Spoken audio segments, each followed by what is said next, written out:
A voz falhou aqui no começo. Saiu, graça, pai. O que foi? Tudo bem?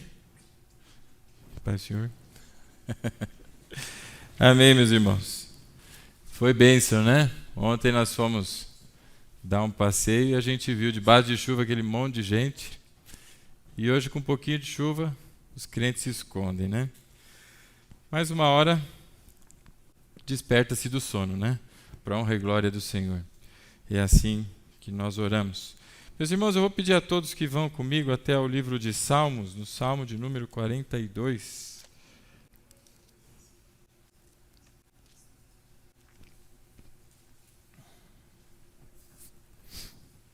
Salmo de número 42. Quem achou, diga amém. Quem não achou, diga peraí.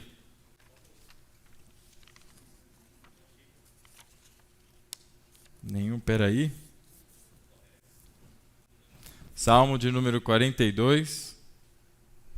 Eu quero me concentrar num versículo hoje. Versículo 7.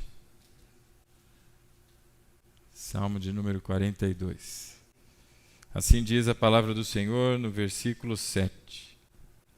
Abismo chama abismo, ao rugir das tuas cachoeiras, todas as tuas ondas e vagalhões se abateram sobre mim. Feche os olhos, irmãos, vamos orar. Pai, obrigado, Senhor, por mais uma oportunidade de nos reunirmos em Tua casa, em Teu nome, Senhor. Obrigado porque o Senhor nos trouxe aqui, independente das dificuldades, seja chuva, seja problemas, mas aqui o Senhor nos quis e aqui estamos, Pai, para a Tua honra e glória. Por isso, que o Teu Espírito Santo fale conosco, Pai, ministre ao nosso coração, que o Senhor conduza, Pai, todos esses momentos para a Tua honra e para a Tua glória. Assim nós oramos e desde aqui te agradecemos, em nome de Jesus. Amém e amém. Tem uma informação aqui que a Madi Lopes, que foi convidada pela irmã Edilmal, não é? E que é a segunda vez que nos visita, é isso? Edilma, tem um L no final aqui, por isso está Edilmal, Edilma. E...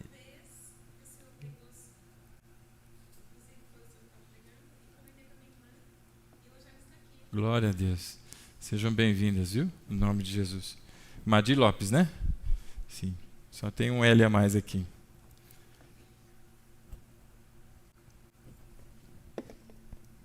Meus irmãos, Salmo de número 42. O enredo e o contexto desse salmo vão dizer exatamente o que o autor quis dizer com esse versículo de número 7. E que nós aplicamos ele geralmente de maneiras diferentes, não é? Pelo menos duas maneiras diferentes. E essas duas maneiras talvez não reflitam exatamente a intenção do autor aqui no capítulo 42 do livro de Salmos. É muito comum a igreja pregar e pregar em cima de versículos com uma finalidade, mas o texto estava dizendo outra coisa. Eu vou dar um exemplo para você aqui. Você que já é velho no Evangelho, ou já tem um tempo no Evangelho, e teve a oportunidade de evangelizar alguém, ou de seguir numa ação de evangelização, eu tenho quase que a absoluta certeza que você já ouviu, ou quem sabe você mesmo, não disse àquele que estava recebendo a palavra, não é? Que eis que Jesus está à porta, batendo à porta, e se abrir, ele entrará e ceará com ele, não é? Isso aplicando para a evangelização. Glória a Deus por isso. Porque a intenção de quem está evangelizando é de dizer que, olha, Jesus, a palavra do Senhor, está aqui e ele bate à porta. Ou seja, se você o receber, ele entra na sua vida. Mas o texto que é de Apocalipse não fala sobre isso. Na verdade, o texto fala que Jesus está à porta da igreja. E batendo à porta da igreja para que ela abra para ele entrar. Ou seja, tem muita igreja que Jesus não está dentro. É este o contexto, mas nós usamos o versículo às vezes, por conveniência, não é? Ou por falta de conhecimento da maneira errada. Este aqui é um deles, e hoje, para que a gente possa entender o versículo 7, não é? Abismo chama outro abismo, e que é bastante e comumente usado, não é? O que será que o autor aqui quis dizer? Para que a gente consiga compreender adequadamente o que o autor aqui do capítulo 42, não é, do livro de Salmos, no Salmo de número 42, se referiu, eu vou fazer uso da história de uma família, para que a gente possa, a partir do contexto dela, compreender essas duas aplicações que se faz, não é, com este versículo, ou que se fazem, não é, com este versículo. Você deve conhecer um homem chamado Abraão, amém? Amém. Você conheceu ele? Passou por aí esses dias, né? Abraão, chamado pai da fé, aquele que Deus levantou para a formação do povo. A partir de Abraão, nós vemos então o povo de Deus sendo formado, não só nas pessoas, mas no desenvolvimento do caráter, no desenvolvimento do conhecimento acerca de Deus e da sua palavra. A partir de Isaac, nós vemos que há uma confusão, porque Deus dá uma palavra a Abraão dizendo que ele seria pai de uma grande nação. No capítulo 15 de Gênesis, você deve se lembrar desse texto, Abraão vira para Deus e diz, mas Senhor, o Senhor fala que eu vou ser pai de uma tropa grande aí, mas eu estou já de idade, minha senhora também de idade, como é que vai dar certo? E Deus dá então a Abraão uma visão, não é? Ele dorme e ele tem uma visão, e a partir daquela visão, no sonho que ele tem, suas dúvidas se encerram, ele acorda convicto de que Deus haveria de fazer o que diz que faria, mas Sara, sua esposa, que não teve essa mesma experiência, ela tenta dar uma força para Deus, ela tenta ajudar, fala, olha, eu estou velhinha, pega minha serva aqui, isso era hábito e costume naquela época, então pega minha serva, Abraão, se deite com ela, vocês terão um filho, esse filho não é nosso agora, e Deus há de cumprir a sua palavra. Isso acontece e nasce Ismael.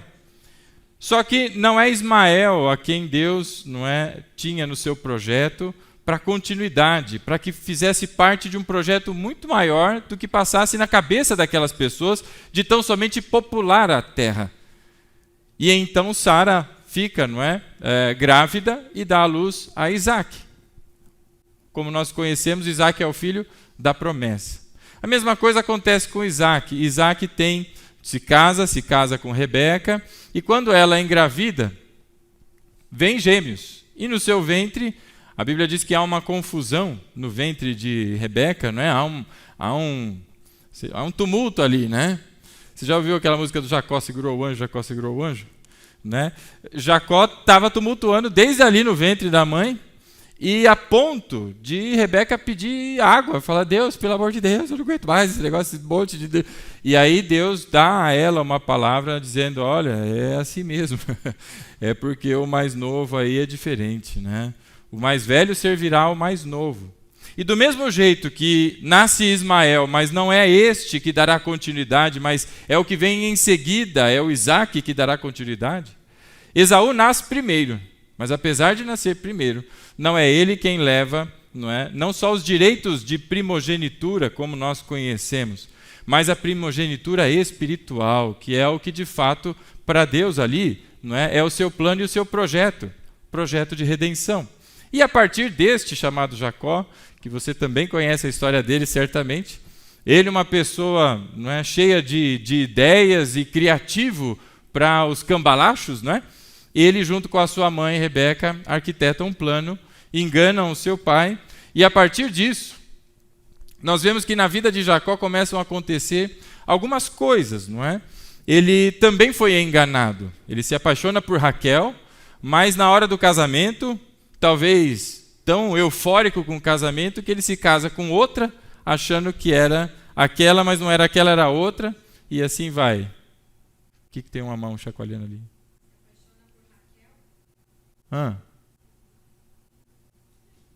Não entendi. Me deu um gelo no coração aqui, o que foi? Falei alguma coisa que não devia, mulher? Rapaz, que susto. Teve um dia aqui que eu falei um negócio que não podia. Eu falei que o Josinho se casou com o Pedrinho. Eu falei, meu Deus, mano, mas... saiu tudo errado. É isso mesmo, né? Falei alguma groselha? Mas ele não casa com Raquel. Ele achou que estava casando com ela, mas casou com outra. E o sogro fez falou, não, agora, amigão, você casou com Lia. E você vai ter que trabalhar mais um pouquinho se quiser casar com a outra filha, né? E ele então passa por tudo aquilo. E a partir daí a gente começa a ver que o ato e a tentativa de Jacó de ser o espertão gerou para ele frutos, não é? E nós vamos encontrar a contrapartida disso lá em Gálatas, meu irmão, onde o apóstolo Paulo vai dizer que aquilo que se planta é disso que se colhe. Se nós semeamos na carne, nós vamos colher corrupção. Mas se semeamos no Espírito, nós vamos colher vida. E Jacó semeou na sua esperteza e na sua sagacidade, achando que ele era mais esperto e mais inteligente, ou pior, que tinha o controle das coisas, e se casa com a mulher errada. E aí ele, com Lia, não é? Que foi a primeira, tá certo aí, né, esposa? Tá certo, casou com Lia. Ele tem alguns filhos, ele tem Rúben, ele tem Simeão, ele tem alguns outros filhos e tem um chamado Judá.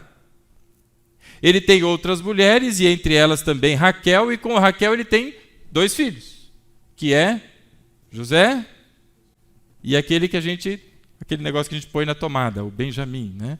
Que tem várias entradinhas assim, é o T. Meu filho, quando nasceu, Rafael, minha esposa queria que chamasse ele de Benjamim. Eu falei, não, que não é Benjamim. O pessoal vai chamar ele de T, né? De tomada, alguma coisa. Não tem Benjamim, não. E chamou Rafael, graças a Deus.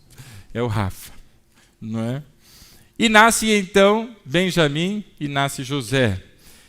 Jacó, então, ele tem uma quantidade grande de filhos, e a partir daqueles meninos, Jacó agora começa a desenvolver um carinho e um amor maior por José do que para Rúben, que é o seu primogênito. Rúben é o seu primogênito, nascido o primeiro dentre todos os filhos de Jacó.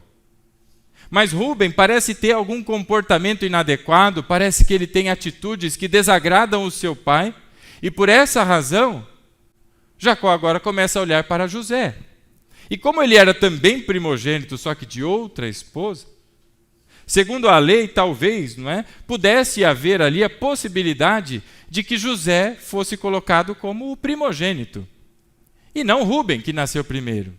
Mas se primogênito é o que nasce primeiro, como é que ele ia ser o primogênito se o outro nasceu primeiro? É o direito à primogenitura que nós estamos falando. Do mesmo jeito que Jacó recebeu os direitos de primogenitura, Jacó pensava em direcionar a José o direito de primogenitura. O que seria esse direito à primogenitura? Receber, não é, das propriedades, da divisão de toda a propriedade, o que era a parte de todos, não é? O irmão, o primeiro, recebia em dobro aquilo que os demais passariam a receber. Este irmão seria como o líder e o chefe na sua família. Na ausência do pai, quem manda é o primogênito. E se o pai falece, se o pai vai embora, quem fica, o primogênito, é quem dá continuidade aos negócios, a toda a questão que envolve a família. Então havia muito mais, não é, envolvido nos interesses de Jacó, passando então para José e não para Rúben. Rúben parece que tinha um desvio de caráter. E as coisas vão acontecendo, os irmãos vão percebendo que José, não é, parece ser o mais querido do pai, e entre os irmãos, José começa a ser colocado e posto de lado. Até que finalmente, José, ele recebe uma capa. Quando José recebe uma capa, ou uma túnica, aquela túnica colorida, ou túnica com faixas, não é? Depende da maneira como se pega a tradução, aquela túnica era exatamente a indicação que Jacó daria a José a primogenitura. Porque aquela capa, aquela túnica, era tida como uma túnica real, ou seja, dada ao primogênito, ou a quem teria os direitos à primogenitura, ou seja, ao príncipe. Então ele faz e presenteia quem? José. E é por isso que os irmãos começam a olhar para aquilo e de maneira desconfortável, não é?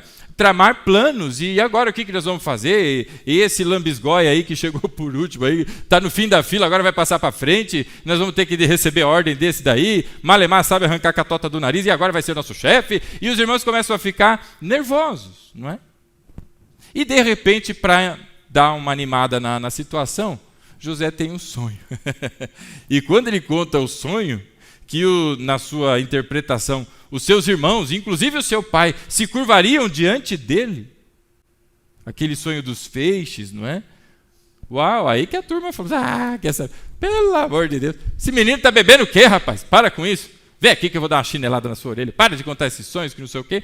E a partir dali, incendiaram o coração dos seus irmãos com a vontade de tirar a vida de José.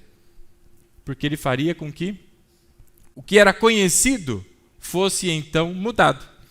E Rúben, não é? Diante da ideia dos irmãos de matar José, fica preocupado, fala, vixe, matar não vamos matar não. Vamos só pegar uma cisterna que está vazia, a gente bota José lá dentro e ele fica lá e acabou a história. A gente volta para casa e José fica lá. E a gente não mata, não vamos ter o sangue dele nas mãos. Mas aí Judá, que é o quarto na linhagem de Jacó, depois de Rúben, de Simeão e do terceiro que me foge o nome, vem Judá. O quarto na linhagem, ele olha e pensa assim, fala, mas espera lá. Espera aí, ô cara pálida. Nós só vamos colocar ele lá na cisterna? Aí todo mundo, Mas só vai abandonar ele lá no buraco? E todo mundo, E ele diz, não. Aí surge um espertão. Vamos ganhar dinheiro, meu. Ó a oportunidade de negócio. Business. Qual é a oportunidade de negócio? Ora, a gente joga ele lá no buraco, passa um tempo, e quando passar comerciantes, a gente vende ele como escravo. Que ideia brilhante. Teve quem? Judá. Essa ideia vem de Judá. Você vai encontrar isso lá no capítulo 37 de Gênesis. Inclusive, pode seguir para lá, que já nós vamos para lá. Capítulo 37 de Gênesis. E Judá tem essa ideia mirabolante. Talvez ele tenha puxado, não é? Nessa criatividade e tudo, não é? Ele tenha puxado para o seu pai.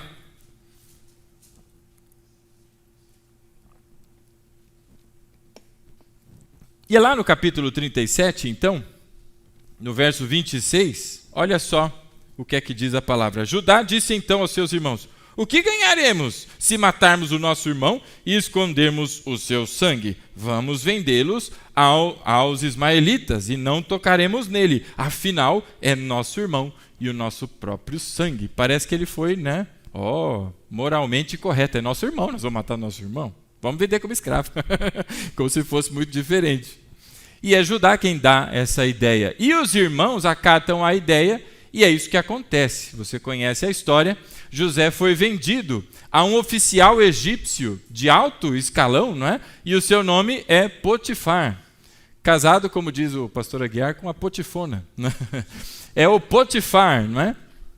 Que compra este agora escravo chamado José. E no meio dessa história toda, você consegue entender o versículo do abismo que chama outro abismo? Desde a história ali de Sara dando ideias mirabolantes, não é? E nasce Ismael, depois vem Isaac, o problema todo que foi naquela casa por causa de Ismael e da sua mãe, não é?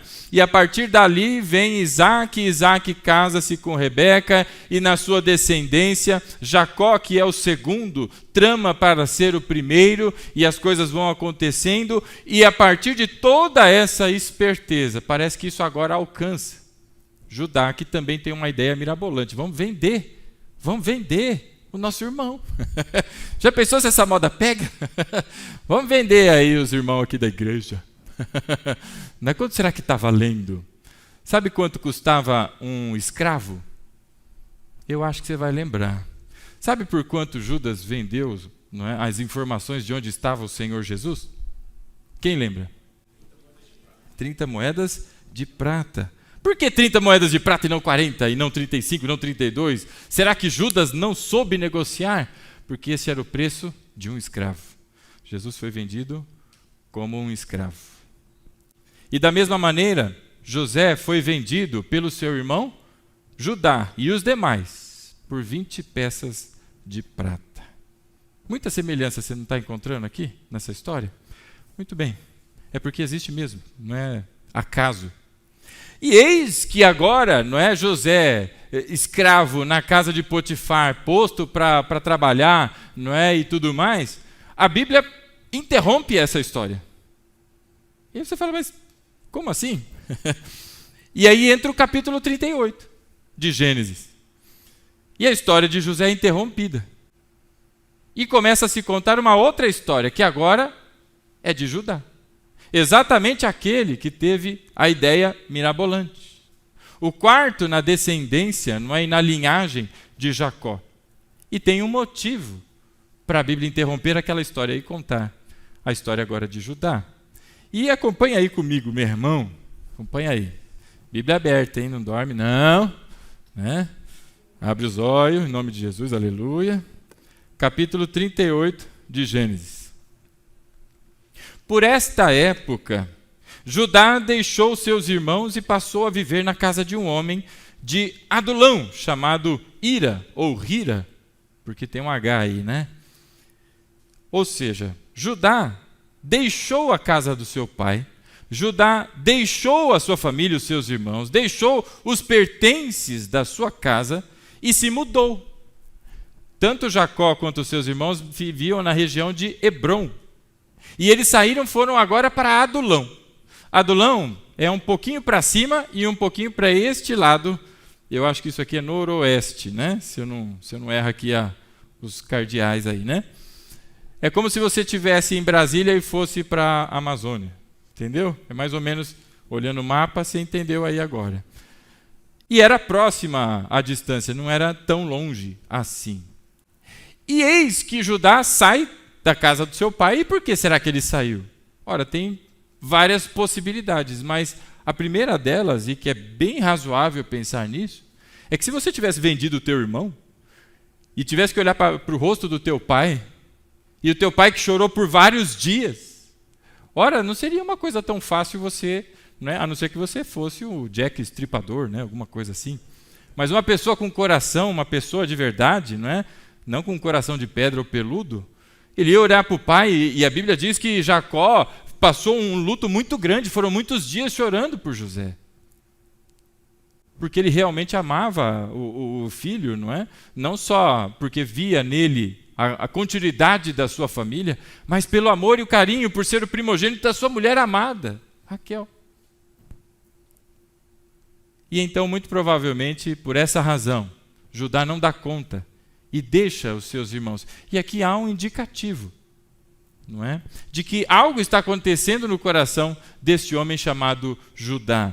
Mas lembra do versículo lá, 7 de Salmo 42? Abismo chama abismo. E ele sai da terra do pai dele, ele sai debaixo do pai dele e vai para outra. Só que para onde ele vai? Ele vai exatamente para o meio de pessoas que não amam a Deus, que não temem a Deus e que não servem ao Senhor, o Deus de seu pai. Nem do seu avô e nem do seu bisavô. E o que acontece lá? Ora, ele, andando ali sozinho, solitário, vai participar de uma festa e lá alguma coisa acontece. Veja aí no verso 2. E ali Judá encontrou a filha de um cananeu chamado Suá e casou-se com ela. Ou seja, qual era a ordem de Deus para o seu povo? Para que se casassem entre os judeus. Era para ficar entre eles, porque os demais tinham práticas que não eram práticas toleráveis pelo Senhor. Muitas pessoas ímpias, muitas pessoas que seguiam, não é, com orgias e uma série de coisas que não fazia parte do contexto daqueles que são o povo de Deus. E por isso, entre outras coisas, Deus estabeleceu que os seus filhos deveriam se casar com as mulheres do arraial de Israel. Mas o que é que Judá foi fazer? Judá foi para fora, saiu e se casou com Suá. Talvez já houvesse basquete naquela época e tinha aquele chuá, né? Sabe quando faz chuá? Talvez inspirado naquele barulhinho, chuá. Saiu o nome dessa senhora aí, Suá. E ela engravidou, versículo 3, e deu à luz um filho, o qual ele deu o nome de ou Lembra na quinta série, quando alguém falava alguma coisa e todo mundo... É o nome que Judá deu ao seu primogênito. E ela tornou a engravidar, a suar, e teve um outro filho, e agora o nome foi Onã. E quando estava em Quezibe, ela teve ainda outro filho, e o nome foi Selá. Judá teve 3 filhos. 3 filhos. E aí você pensa, bom, nada demais, uma história de uma família feliz, a pessoa se casou, teve 3 filhos, a vida continua, ou como todo mundo diz nos dias de hoje, né? Vida que segue, mas a vida realmente seguiu.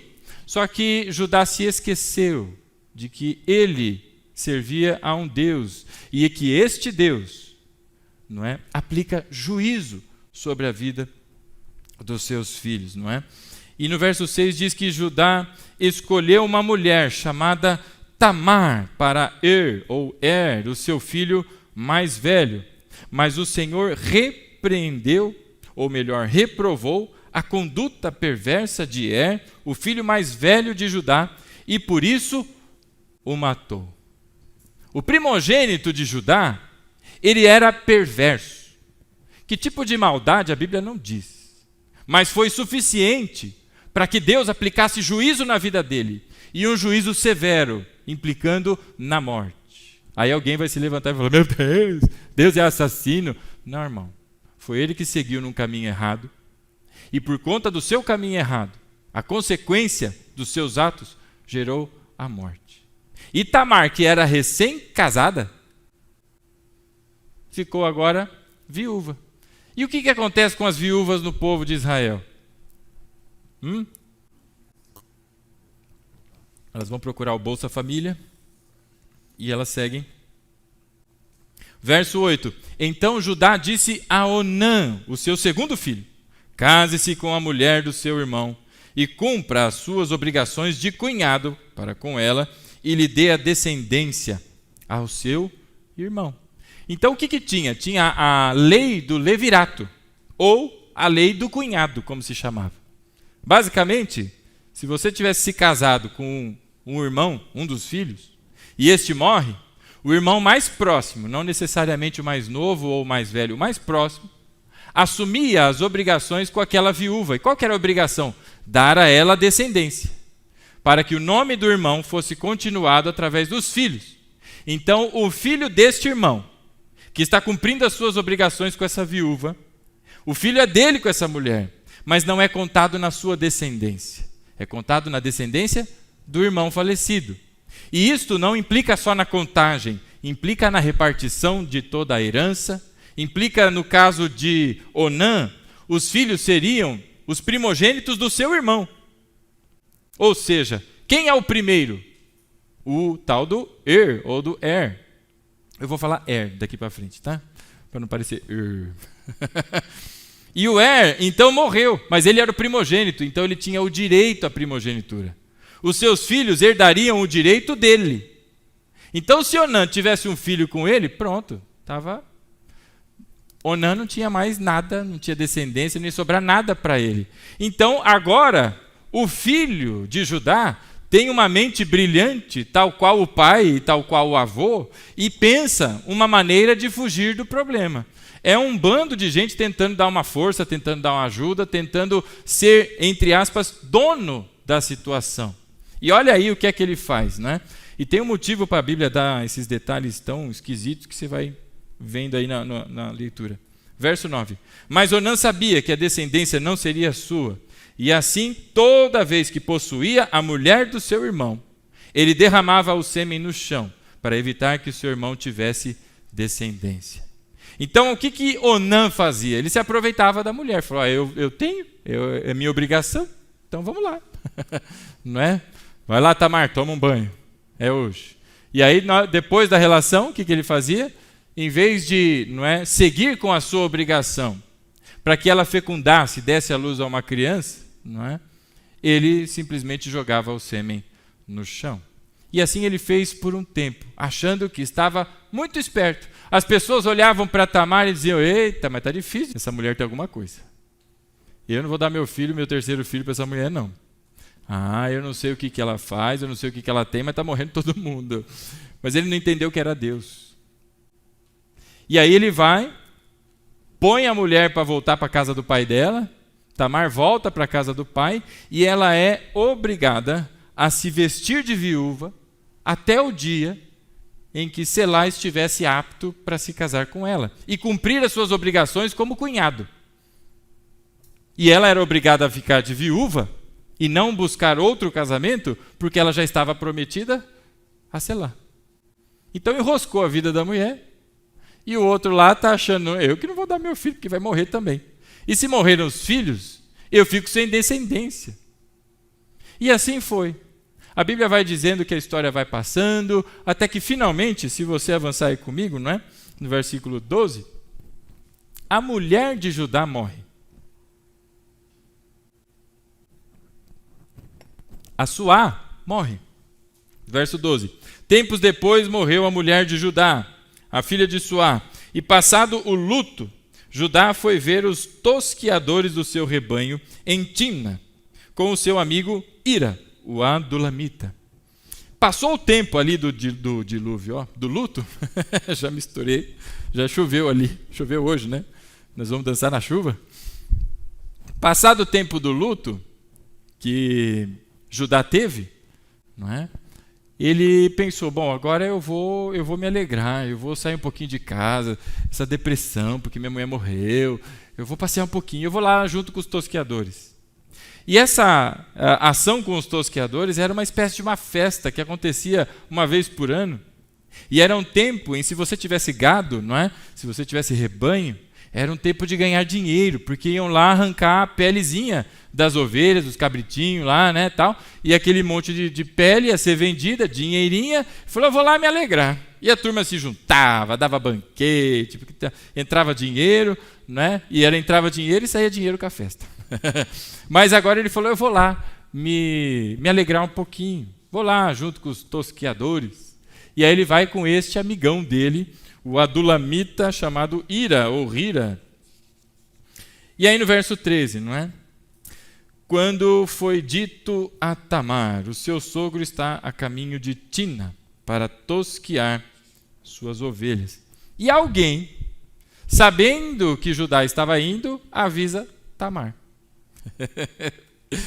E aí você pensa, bom, agora ela se animou, porque está chegando o sogro, e está chegando com o filho Selá, o terceiro homem, né? Mas Tamar sabia que não tinha Selá coisa nenhuma.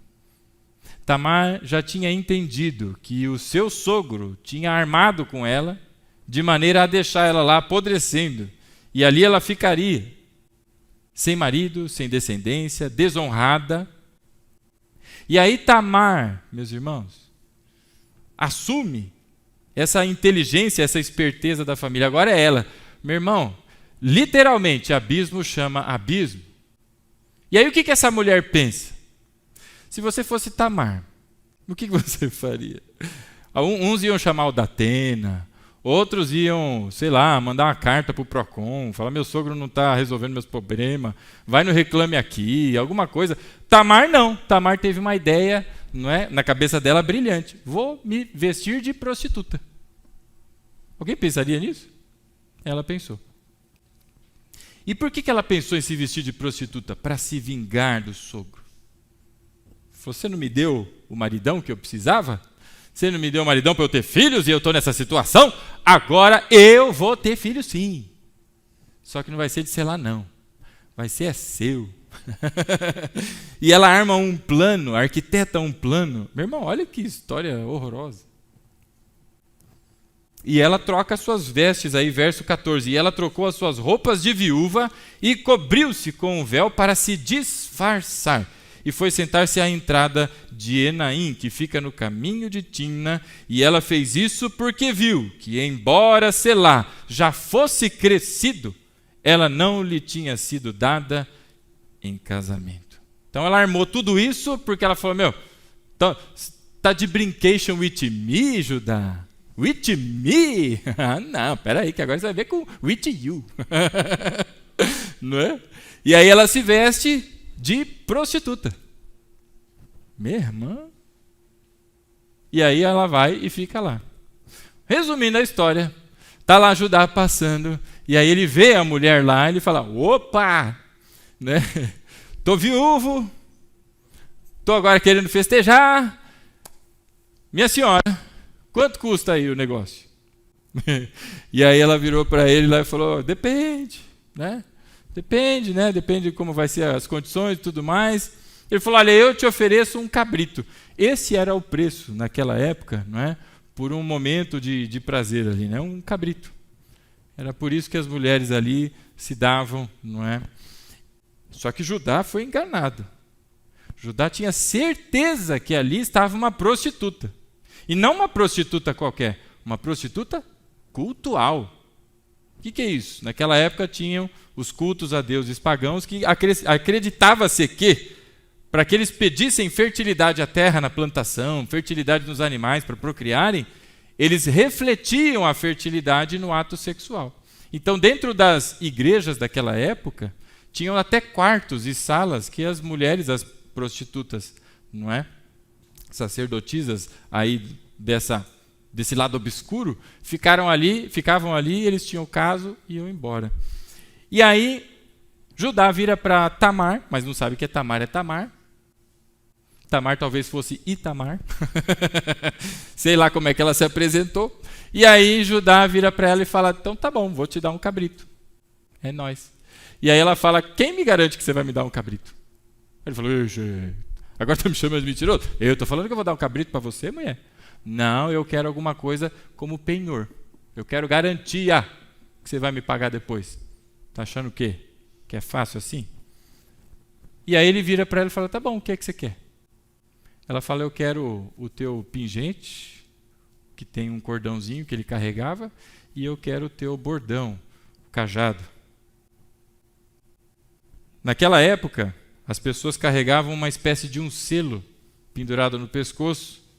Como nós assinamos hoje, lembra daquele carimbo? Aquele selo era o carimbo da época. Com cera ou com barro, o cara rolava aquele negócio e ficava a marca dele ali. Todo mundo sabia que ele mesmo tinha assinado. Então aquilo tinha um valor de identificação. Estava identificando que Judá era Judá.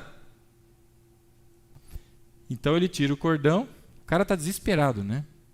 E aí vê aí a situação dele, porque tinha muito mais valor aquele negócio pendurado no peito dele, lá esse selo, e o seu cajado, do que um cabrito.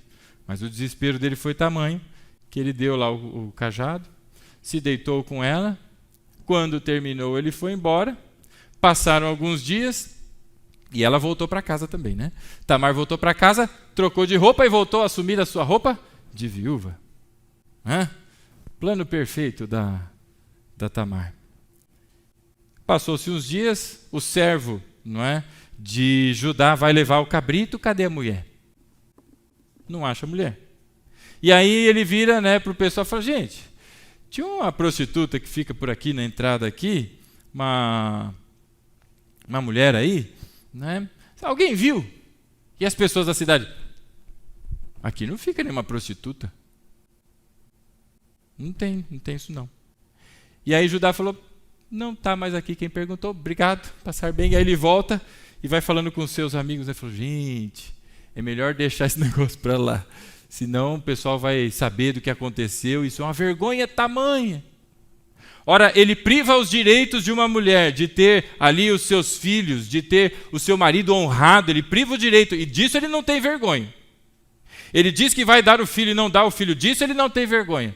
Mas de descobrir que ele teve um caso com a mulher, deixou o seu cordão, deixou o seu cajado e agora não acha a mulher, disso ele estava com vergonha. Então veja, irmão, como o pecado dá uma mudada nos valores das pessoas, não é? Quando a pessoa se perde no caminho de Deus, ela não se preocupa se Deus está vendo. O problema, o que vão dizer os meus vizinhos? Ora, irmão, o que importa o vizinho? O que importa é que Deus não tira os olhos de sobre você. Mas o pecado faz a gente dar uma entorcida nas coisas aí, né? E aí Judá, então, deixa isso para lá. Deixa, está tudo certo. Está aí no capítulo 38, toda essa narrativa.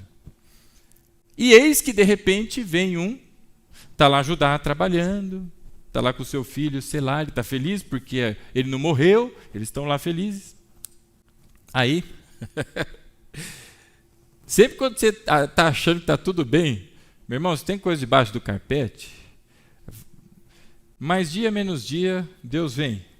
Não se preocupe. Tem gente que acha que não, eu posso fazer à vontade porque Deus não viu, Deus não está ligando, Deus tem mais coisas para se preocupar do que com isso. Mas dia menos dia aparece um e diz para Judá. Já dá para imaginar a cara do Fifi ou da Fifi. Você não sabe, meu. Ele falou, o quê, cara? Fala logo. Você não sabe quem está grávida. Ele, quem? A mulher de quem? Ele falou, Tamar, a tua nora. O quê? Aí acende a ira de Judá. Ele fala, como ela está grávida? Ela transgrediu a lei.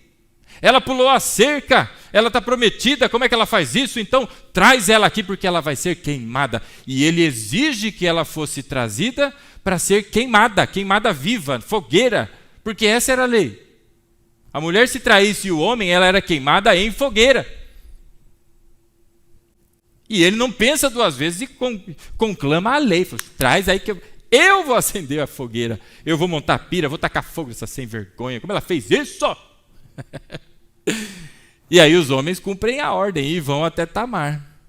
E vai todo mundo correndo, eu fico imaginando os homens chegando, batendo na porta. Cadê a Tamar? Aqui é do FBI. Nós vamos pegar você e nós vamos te levar, porque nós estamos sabendo que você pulou a cerca e que você está grávida. Você desonrou a família de Judá. Ela fala, peraí. É verdade, eu estou grávida. Estou grávida mesmo. E tem mais, você quer que eu te diga de quem é? É o dono disso aqui, ó. Leva para Judá, porque eu acho que ele vai saber de quem é. E os homens, quando pegaram, se era o símbolo de Judá, qualquer um que olhasse para aquilo saberia que era de Judá. E aí os homens ficaram meio confusos. E agora? O que eu faço? E voltaram para Judá. E aí chegaram para Judá. E Judá está lá, já montando a pira, né? Já preparando aquele álcool em gel, sabe aquele acendedor de churrasqueira, alguma coisa assim? Hoje nós vamos tacar fogo nessa sem vergonha. E aí quando ele vem, os soldados chegando e falam para ele, meu, não é bem assim não, tem uma história aí. Ele falou, o que está acontecendo? Ela disse que sabe quem é o pai, e ela disse que o pai é o dono disso aqui. Quando Judá vê, aí, meu irmão, está a diferença de quem de fato tem o coração, não é, no Senhor, que apesar dos seus erros, assim como Davi lá na frente, quando, através do profeta Natã, é avisado dos seus erros, não é? Contra Urias e a sua família, ele se curva em terra, não é? Judá, de maneira semelhante, diz, ela é mais justa do que eu. Cancela o fogo que não tem, não. Eu é que devia ter dado o marido dela e não dei, e agora tem essa situação. Ela é mais justa do que eu. E ali ele reconhece o que Tamar fez, que foi enganado, sabe de toda essa história, mas a partir dali ele nunca mais teve relação com ela, porque senão seria uma relação incestuosa. Mas ele reconheceu e assumiu os filhos que teve com ela. E Tamar se descobriu grávida. Não é? Ela já estava grávida, só que pertinho do nascimento, olha que coisa interessante, não era uma criança que ela tinha no ventre, mas eram duas. E a Bíblia vai dizendo, né, no finalzinho do capítulo 38, olha aí, verso 27.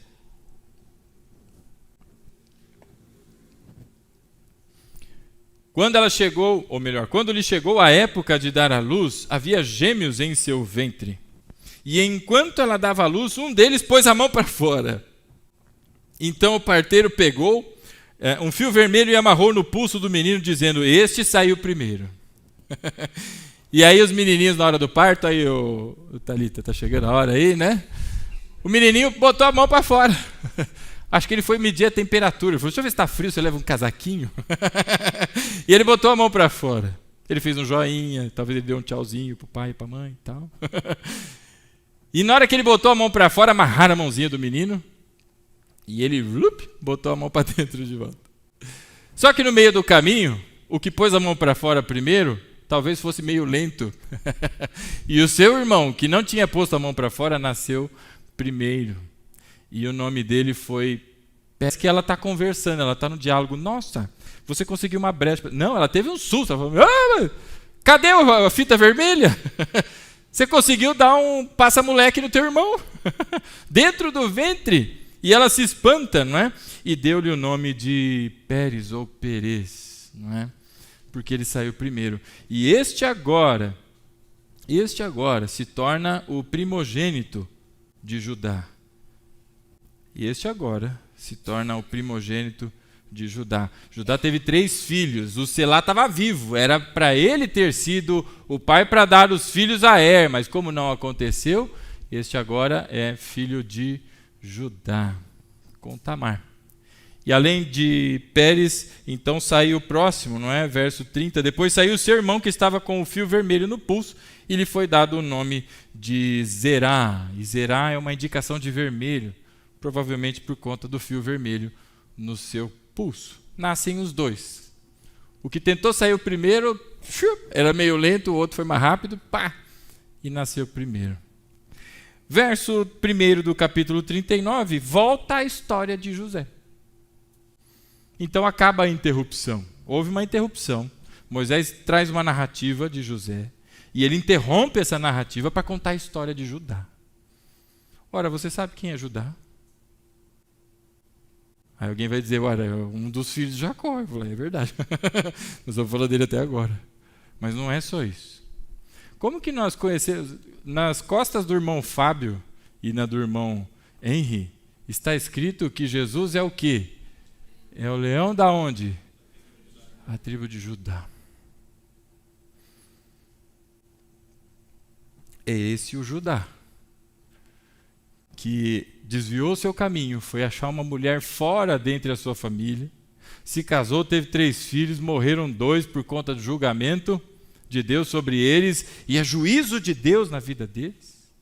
E Tamar, que estava sendo injustiçada, agora também faz a sua artimanha e tem filhos, e estes filhos agora, que são fruto dessa situação toda, a se considerar este o primeiro que saiu, o Perez, ele entrou para a linhagem messiânica.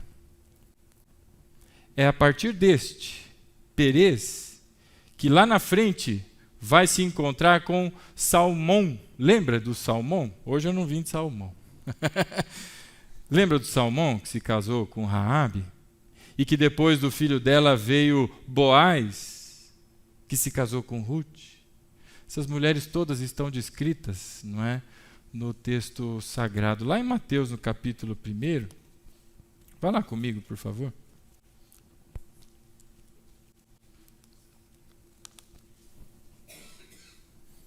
A genealogia de Jesus, não é? Mateus a descreve, e ele diz assim, no capítulo 1, verso 1, registro da genealogia de Jesus Cristo, filho de Davi, filho de Abraão. Abraão gerou Isaque, Isaque gerou Jacó, Jacó gerou quem?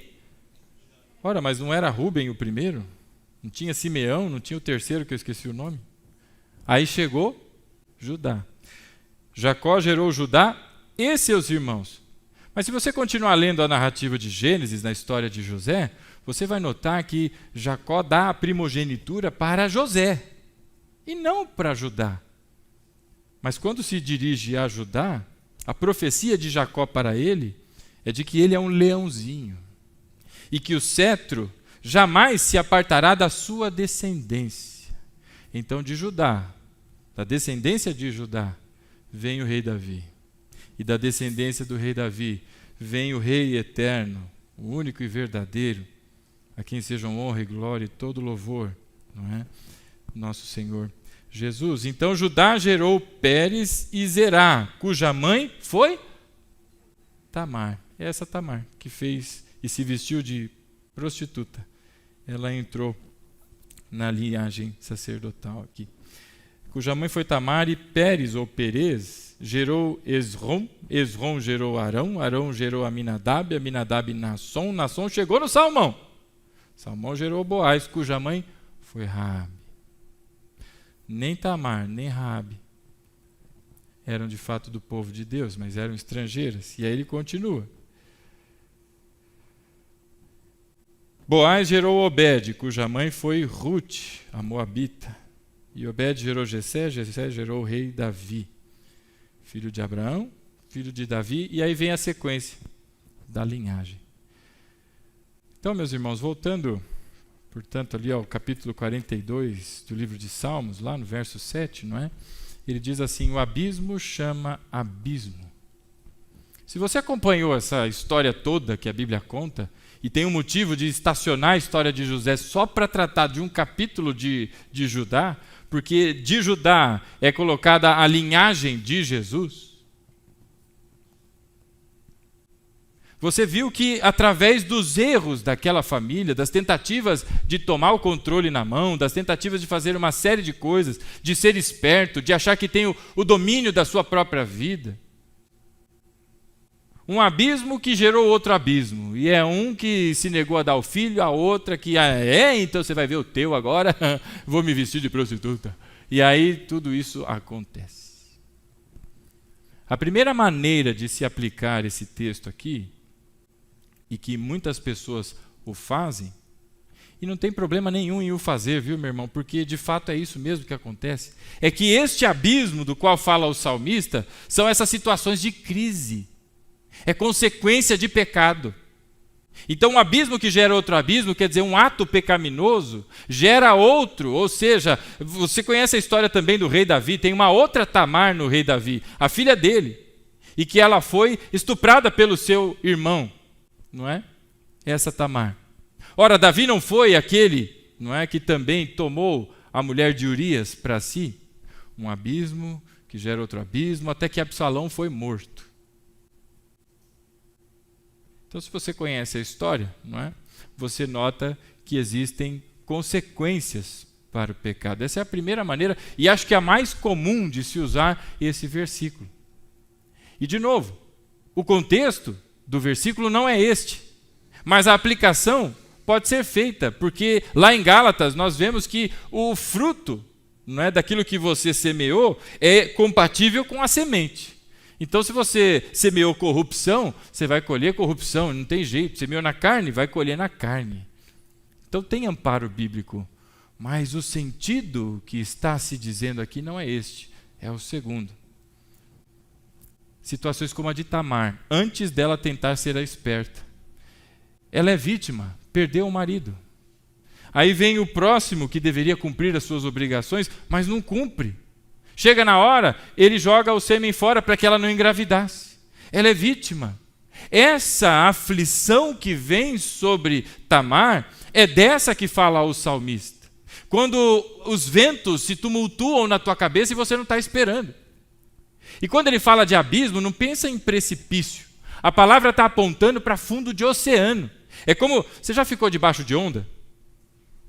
Você já tomou um caldo na praia? Você está debaixo de onda, de repente você olha para cima e vem outro, aí você vai sendo levado, aí você vai tentar levantar e daí porque de novo. Esse é o abismo que gera outro abismo, é isso que o salmista está falando.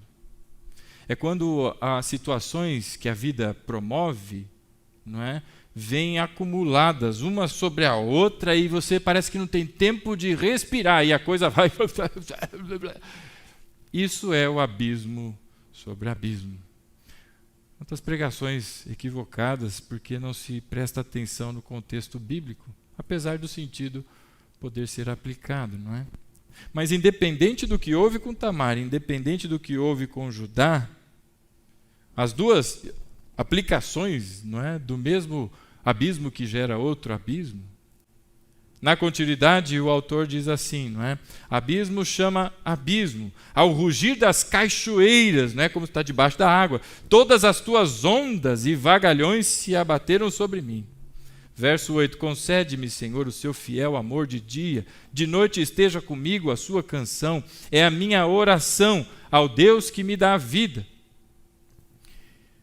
É o clamor daquele que está debaixo de pressão, não é? Buscando a justiça de Deus. Mas se Judá, ou se Tamar, ou Tamar que fez como Judá, o resultado dos dois é um só. Deus, com a sua graça, mudou a história toda. Deus, com a sua graça, fez uma intervenção naquela família. A ponto agora da criança, não é, que foi nascida de tudo aquilo, entrar para a linhagem, e a linhagem messiânica. Se você acompanhar o restante da história, Judá, que foi quem ofereceu de vender os seus irmãos, de ganhar dinheiro com isso, é ele que depois, na tentativa de trazer Jacó até o Egito a pedido de José, ele não sabia que José era José, não é? É ele que convence o pai. Rúben tentou, mas não conseguiu. Agora, quando ele, Judá, vai falar, o pai dá ouvidos. E a partir disso, confia Benjamim na mão de Judá para que fosse levado. E ao final de todas as coisas, quem recebeu a primogenitura, não os direitos de primogenitura, mas a primogenitura espiritual, foi este, chamado Judá. Porque alguma coisa aconteceu no coração dele, no meio de todo esse processo. E assim como seu pai Jacó, que era um enganador, no final da vida era um servo temente a Deus, assim foi também com Judá, este que nós aqui falamos da história. Portanto, meu irmão, a graça de Deus é o que muda e é o que transforma a realidade das pessoas. É o agir de Deus gracioso, não é? Fazendo aquilo que nós não somos capazes de fazer. Por vezes você cria situações na sua casa, no seu círculo familiar, no seu trabalho, mas que são situações que você de fato não quer que aconteçam, mas você não consegue se segurar. Parece que é maior do que você, parece que a tua língua é muito maior do que a tua boca, parece que a tua mão, não é? E as coisas vão acontecendo e quando você vê, você fala, meu Deus, o que foi que eu fiz? E como consertar isso? Porque um abismo vai gerando outro abismo, e é uma mentirinha de nada que parecia que já estava acabando, de repente alguém descobriu, você tem que contar uma outra para cobrir a primeira, que depois a terceira e a quarta, e quando vai ver, você já está desesperado no seu travesseiro, chorando e clamando a Deus, o que foi que eu fiz? Ou por outro lado também, talvez alguém que esteja sendo, não é, alvo do agir de Deus, como foi José. José foi vendido como escravo. Passou por tudo que passou, mas ao final da vida, quando ele encontra os seus irmãos, quando finalmente ele revela que ele é ele, ou seja, eu sou José, ele diz para os seus irmãos, ele fala com todas as letras, não foram vocês que me venderam como escravo, mas Deus me mandou à frente, porque já faziam 2 anos, desde que a fome tinha se instaurado. Lembra do sonho do faraó, das vacas magras e das vacas gordas? Já tinham 2 anos, quando os irmãos foram procurar por José. E aí José diz, fiquem tranquilos, como quem diz, está perdoado, porque não foram vocês, mas Deus me mandou à frente. E a maneira de Deus me mandar à frente foi ter sido vendido como escravo. Portanto, é a graça, meu irmão, que muda toda aquela trajetória de um escravo que passou a ser procurado por tentar assediar a esposa do chefe e que depois foi para uma cadeia e ali seria morto ou ficaria toda a vida ali, saiu para ser o segundo no comando de todo o Egito. Quem faz essas coisas? Quem muda a história? Quem muda a realidade? É só Deus, meu irmão. E por isso, com base em todas essas tramas familiares, em tudo isso que se ouviu, e que se você realmente é honesto consigo mesmo, você consegue engendrar coisas na cabeça e olhar para a sua história, e o que você fez com o teu irmão, com a tua irmã, com o teu pai, com a tua mãe, com os seus amigos e familiares, e às vezes tem coisas que você já criou, situações que você fomentou, e que estão acontecendo e que não se resolvem. E precisa de ajuda para resolver.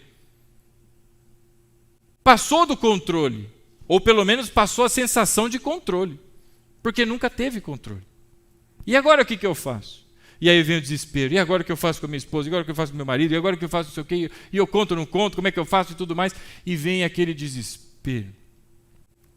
E é porque não vê o final, porque quando a gente vir o final, falaremos como José, não foram vocês que me venderam como escravos, mas foi Deus quem fez isso comigo, para que eu trouxesse alimento para vocês, para o papai, para toda a nossa casa. Então, meu irmão, eu queria dizer a você nessa noite que Deus, na sua graça, não é? E no seu poder Ele é capaz de corrigir aquilo que a gente não é capaz de fazer. Ele é capaz de desfazer aquilo que nós, com muito esforço, não é, fizemos e fizemos tão bem feito que agora a gente não consegue nem dar e desatar o nó. E só tem uma maneira para tudo isso. É com o coração arrependido, como foi Judá diante do seu irmão. Nem sabia que era o seu irmão. Mas ele disse a José, falou, José, vem cá que eu quero conversar um pouquinho com você. Deixa eu te contar a real, José. Meu pai está muito velho. Se eu trouxesse Benjamim, se eu não voltar para casa, meu pai já perdeu um filho. E tem mais, a culpa dele ter perdido esse filho fui eu. E aí ele abre o coração a ponto de José finalmente entender que é a hora, porque ele percebe o coração arrependido do seu irmão e ele revela todas aquelas coisas. Judá só fez tudo o que fez porque a graça de Deus e a mão do Senhor eram sobre ele.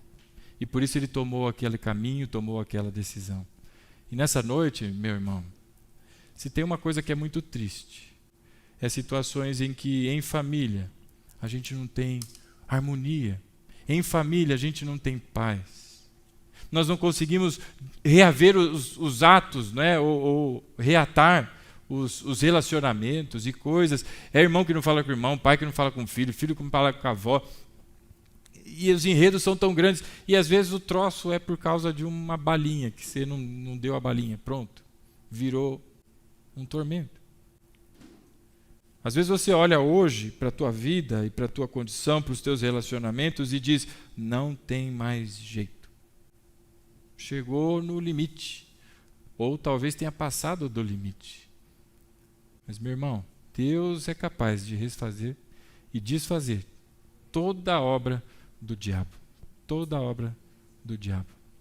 E Ele traz para todos nós esses momentos, não é, graciosos, como fez com Judá. Quem tem testemunho acerca disso sabe. Às vezes o nosso coração fechado, duro, aí vem o Senhor com a sua graça, através do seu Espírito, e vai quebrando todas essas barreiras que se fecharam, não é? E as coisas, não é, vão seguindo por um caminho novo, porque Ele faz novas todas as coisas. E talvez você, diante de toda a sua história, tenha visto todas as suas decisões erradas e pensado, meu Deus, eu falei com um rapaz essa semana e ele dizia para mim, a mãe dele é falecida e ele estava preocupado se ele ia para o céu ou não, porque ele tem certeza que a mãe está no céu e ele quer ver a mãe de novo e ele fala, meu Deus, mas se eu fizer alguma coisa errada e eu perder o céu e alguma coisa assim, e ele estava num tormento tão grande, porque ontem completou acho que 1 ano, se não 2, deve ser o primeiro ano do passamento da mãe dele. E ele estava em desespero e eu não tinha a menor ideia do que estava acontecendo. E Deus me deu a falar sobre o seu amor e citamos o texto de 1 de João no capítulo 4. Vá lá comigo e com isso nós vamos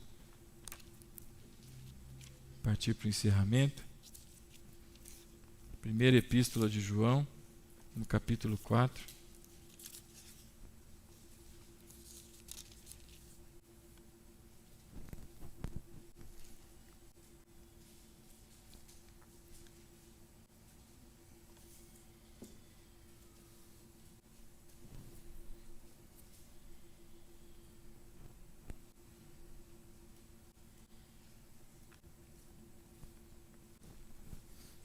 Verso 8.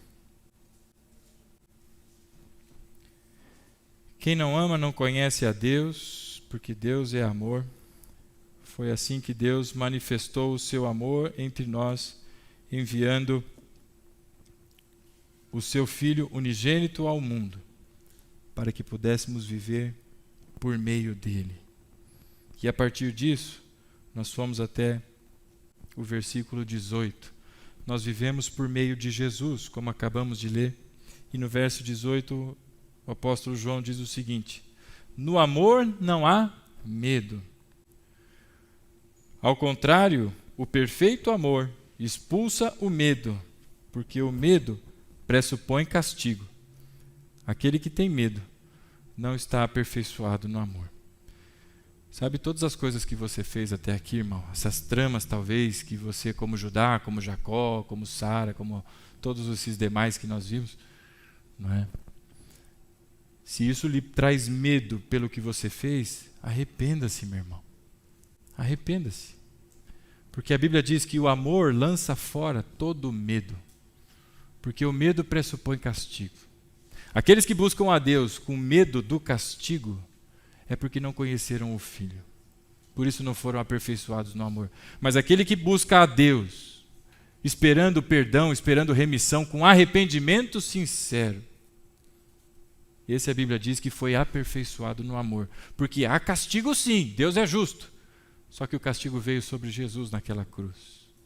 E hoje, se houver arrependimento no meu e no seu coração, o Senhor restaura o que foi quebrado. Porque Ele é bom, Ele é gracioso. Por isso, nessa noite, eu queria te convidar a se colocar de pé.